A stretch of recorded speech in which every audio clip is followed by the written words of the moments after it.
and flogged him. The soldiers twisted thorns into a crown and put it on his head, and dressed him in a purple garment. They kept saying, "Hail, King of the Jews!" And they kept slapping him. Then Pilate went out again and said to them, "Behold, I bring him out to you, that you may know that I find no basis for a charge against him." Jesus therefore came out, wearing the crown of thorns and the purple garment.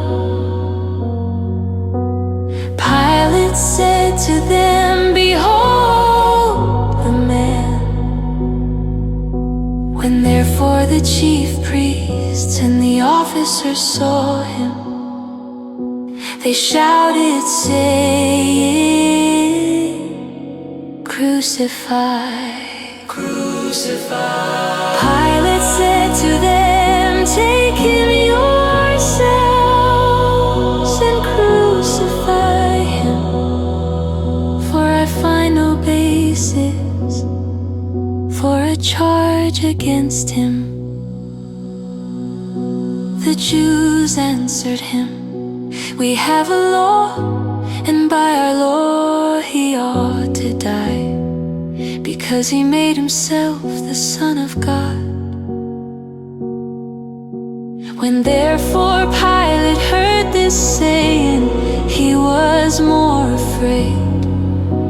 He entered into the praetorium again and said to Jesus, "Where are you from?" But Jesus gave him no answer. Pilate therefore said to him, "Aren't you speaking to me? Don't you know that I have power to release you and have power to crucify you?" Jesus answered, "You would have no power at all against me unless it were given to you from above. Therefore, he who delivered me to you has greater sin." At this, Pilate was seeking to release him, but the Jews cried out, saying, "If you release this man, you aren't Caesar's friend. Everyone who makes himself a king speaks against Caesar."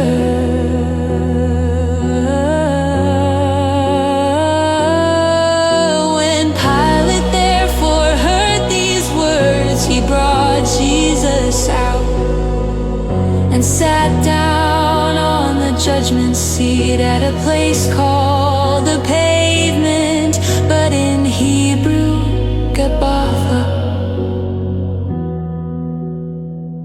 Now it was the preparation day of the Passover at about the 6th hour. He said to the Jews, "Behold, your king." They cried out, "Away with him, away with him.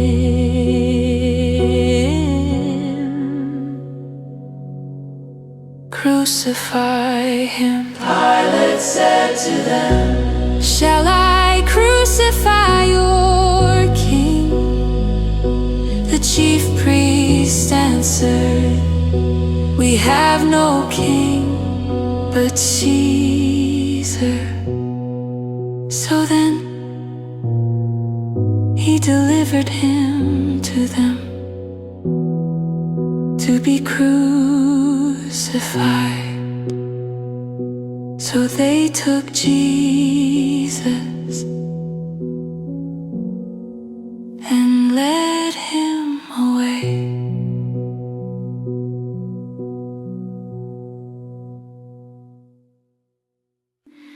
He went out bearing his cross to the place called the place of a skull, which is called in Hebrew Golgotha, where they crucified him. And with him 2 others on either side, one and Jesus in the middle. Pilate wrote a title also and put it on the cross. There was written, Jesus of Nazareth, the King of the Jews. Therefore many of the Jews read this title, for the place where Jesus was crucified was near the city. And it was written in Hebrew, in Latin, and in Greek, the chief priests of the Jews. Therefore said to Pilate, don't write the King of the Jews, but he said, I am King of the Jews.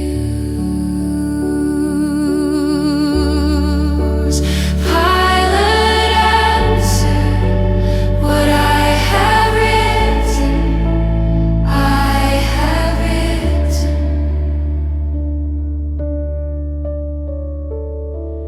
Then the soldiers, when they had crucified Jesus, took his garments and made 4 parts, to every soldier a part, and also the tunic.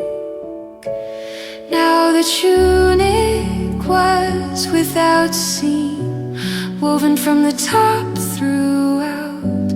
Then they said to one another, let's not tear it, but cast lots for it, to decide whose it will be, that the scripture might be fulfilled, which says, they parted my garments among them. They cast lots for my clothing. Therefore the soldiers did these things, but standing by Jesus' cross were his mother's sister Mary, the wife of Clopas, and Mary Magdalene. Therefore when Jesus saw his mother and the disciple whom he loved standing there, he said to his mother, woman, behold your son. Then he said to the disciple, behold your mother. From that hour the disciple took her to his own home.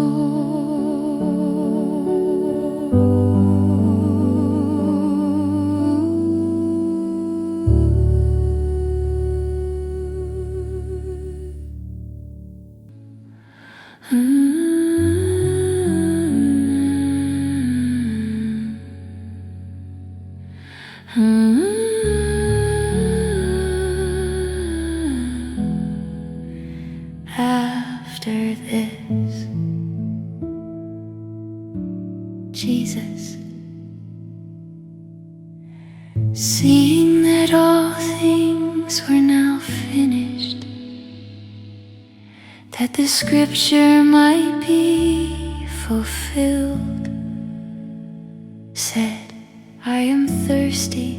Now a vessel full of vinegar was set there. So they put a sponge full of the vinegar on hyssop and held it at his mouth. When Jesus therefore had received the vinegar, he said, it is finished. Then he bowed his head and gave up his spirit. Therefore the Jews, because it was the preparation day, so that the bodies wouldn't remain on the cross on the Sabbath, asked of Pilate that their legs might be broken and that they might be taken away. Therefore the soldiers came and broke the legs of the first and of the other who was crucified with him. But when they came to Jesus and saw that he was already dead, they didn't break his legs. However, one of the soldiers pierced his side with a spear, and immediately blood and water came out. He who has seen has testified, and his testimony is true. He knows that he tells the truth, that you may believe, for these things happened, that the scripture might be fulfilled.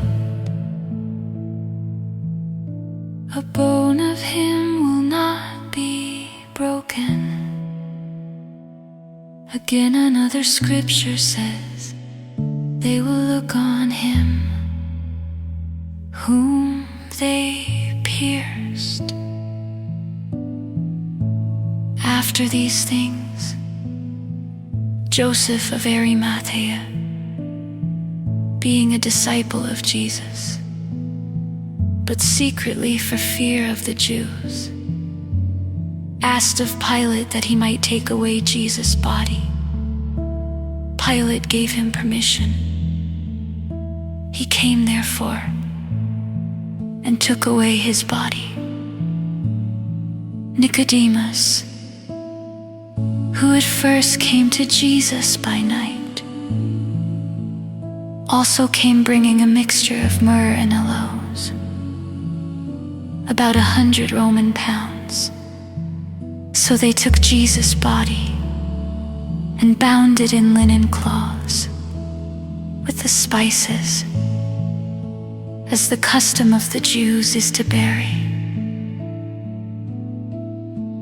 Now in the place where he was crucified, there was a garden.